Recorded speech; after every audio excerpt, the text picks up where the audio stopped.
Are you craving the taste of a delicious thin crust, sizzling homemade pizza? Well, look no further. Today we're bringing you a homemade pizza with a perfect thin crust that's cooked to brick oven perfection in your very own regular home oven. We're topping it with two flavorful sauces that work wonders together, a fiery chicken marinade that packs an extremely flavorful punch, and tender white button mushrooms. Does that sound good? Get ready for a pizza experience like no other. Alright, first we want to get started with that pizza crust. For this, add a quarter cup of warm water that's about 110 degrees Fahrenheit in a small bowl. Add 1 teaspoon of light brown sugar or raw sugar. And be sure that the water is only warm, not hot. If the water is too hot, it will kill the yeast that we're going to add and the dough will not rise. Add 2 1/4 teaspoons of instant dried yeast and stir.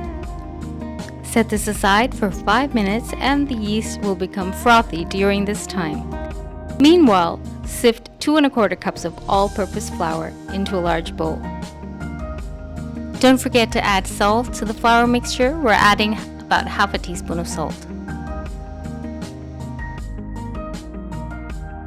Make a slight depression in the middle of the flour and then add 1 1/2 tablespoons of olive oil, as well as half a cup of additional warm water.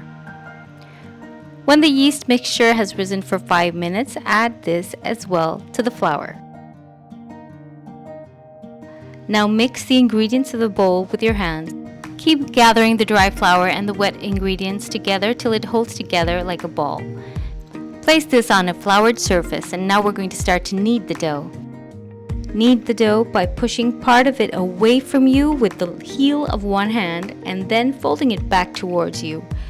Repeat with the other hand. Push it away from you with the heel of the hand and then fold it in back towards you. Then rotate the dough. So keep repeating this process. Stretch out the dough away from you and bring it back towards you. And use both hands so that you don't get tired on one hand. And as you stretch the dough with the heel of your hand, you'll find that the dough becomes sticky. Keep incorporating flour either directly onto the dough or onto the work surface till it's no longer sticky to the touch. So you may have to add flour about 3 or 4 times. So this whole process of kneading takes about 7 to 8 minutes. And the secret to a good pizza crust lies in that kneading.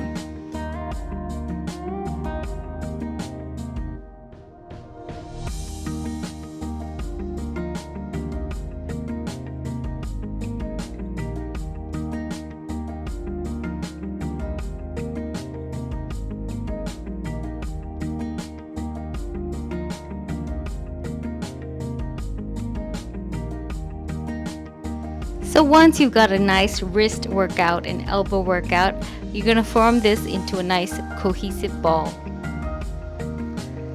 We're going to place this ball back into the bowl. You can clean out the bowl if you need to. Just add a little bit of olive oil on the bottom of the bowl and you can pat the top of your ball of dough with a little oil as well. Now we're going to wrap with cling film or saran wrap and leave this in a warm place. I like to leave it in a sunny spot at least for an hour. Sometimes I leave it up to 3 hours. I find it gives better results. The next step is to marinate that flavorful fiery chicken for the topping. For this you need 0.66 pounds of boneless chicken cut into small bite-sized pieces. Add this to a bowl with 1 tablespoon of corn flour, 1 1/2 tablespoons of liquid meat tenderizer of any type, 1 1/2 tablespoons of hot sauce. I like to use Frank's. A teaspoon of light soy sauce. Half a teaspoon of red chili flakes. You can use mild or hot chili flakes. Half a teaspoon of black pepper powder and 1/4 to 1/2 teaspoon of salt or to taste. Now you're going to mix all of this together and set it aside for at least 10 minutes. And these are the ingredients that I used there. And for our other toppings, we have 1 cup of sliced white button mushrooms and 1 yellow onion that has been cut into square slices. Preheat your oven to 392 degrees Fahrenheit with a pizza stone if available. Otherwise, you can use a regular tray or a pizza tray. If your oven has a pizza setting, use it at the recommended temperature. You want to preheat with the pizza stone at least 30 minutes before placing the pizza inside so that the pizza stone gets time to get nice and hot. That's what gives you that brick oven effect.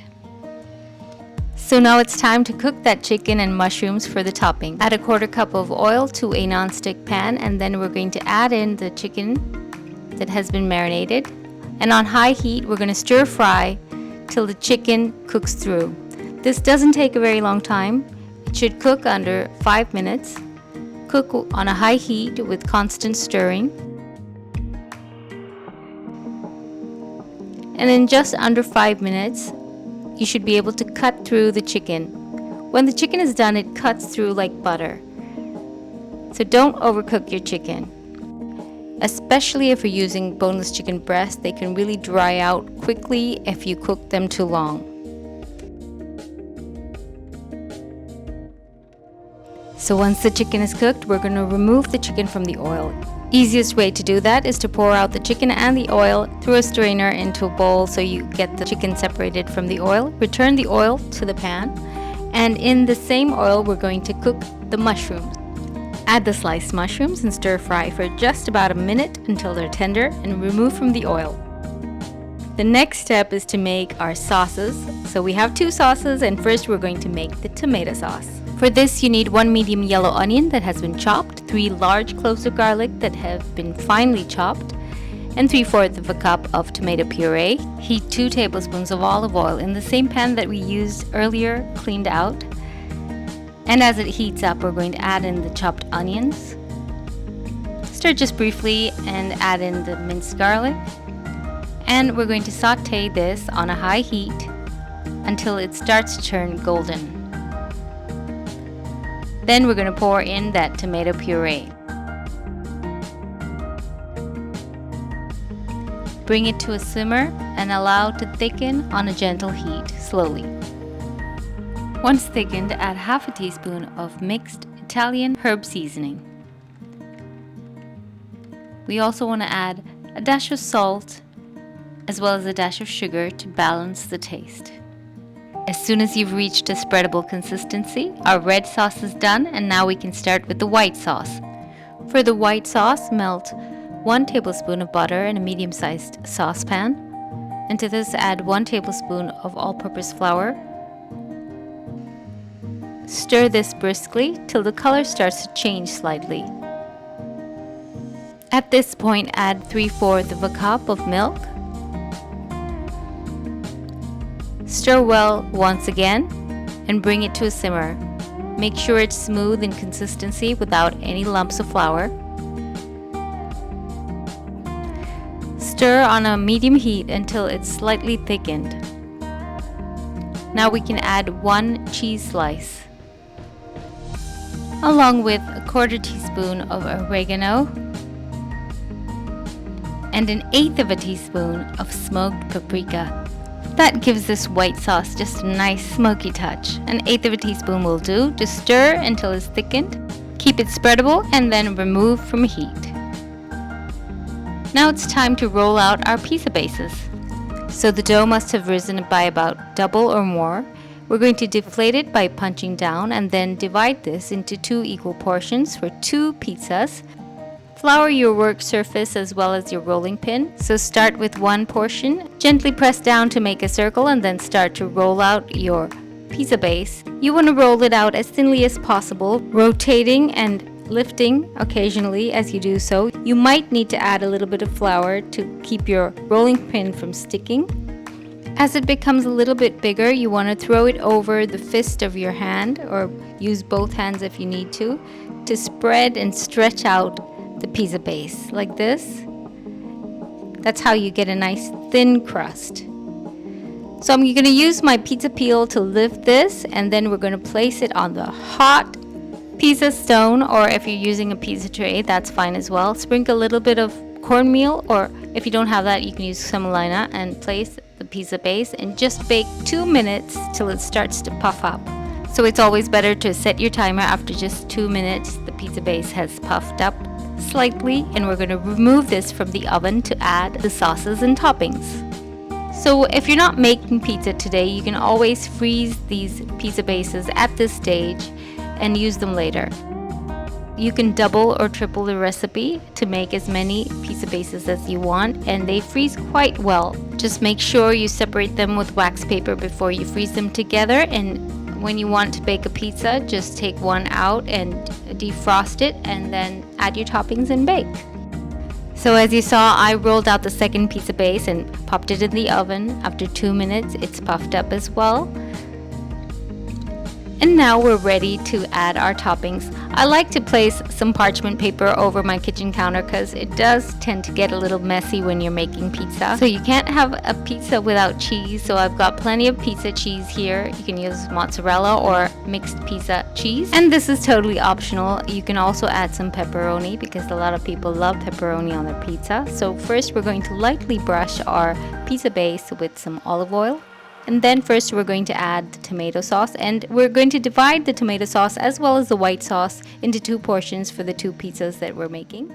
So after spreading the tomato sauce, we're going to do the same with the white sauce. I just use my pastry brush to spread it all over.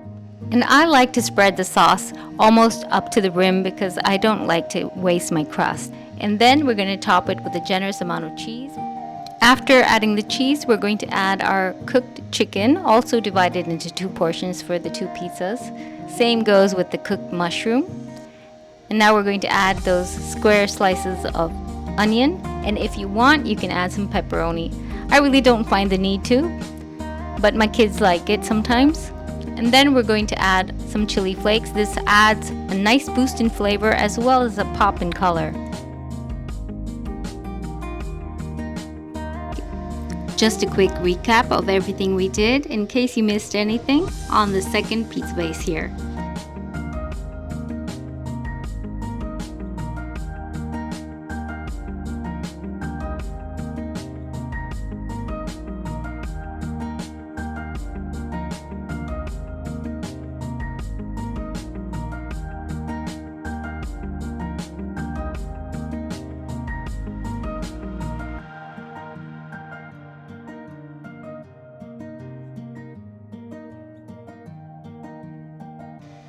So pop this back in the oven for another 4 to 5 minutes till the crust is starting to get golden on the sides and the cheese is melted. So these pizzas were so much fun to make that I made an extra batch. So these are straight out of the oven, they're really hot. We're going to add freshly chopped parsley while the pizza is still hot. This is really important. It adds a nice fresh fragrance. I really recommend you add the fresh parsley instead of basil for this pizza. It complements the flavors of the pizza, and that pop of green really makes everything look nicer. So serve these pizzas while they're still hot. Nothing like freshly baked homemade pizza. For real. They're so good. I hope you try the recipe. Link to the written recipe down in the description box. And if you try the recipe, please let me know. I'd really like to hear from you. And if you haven't subscribed to my channel, please consider doing so. I have lots of great recipes from everywhere, recipes for everyone. Thank you so much for watching, everyone. See you next time. Bye.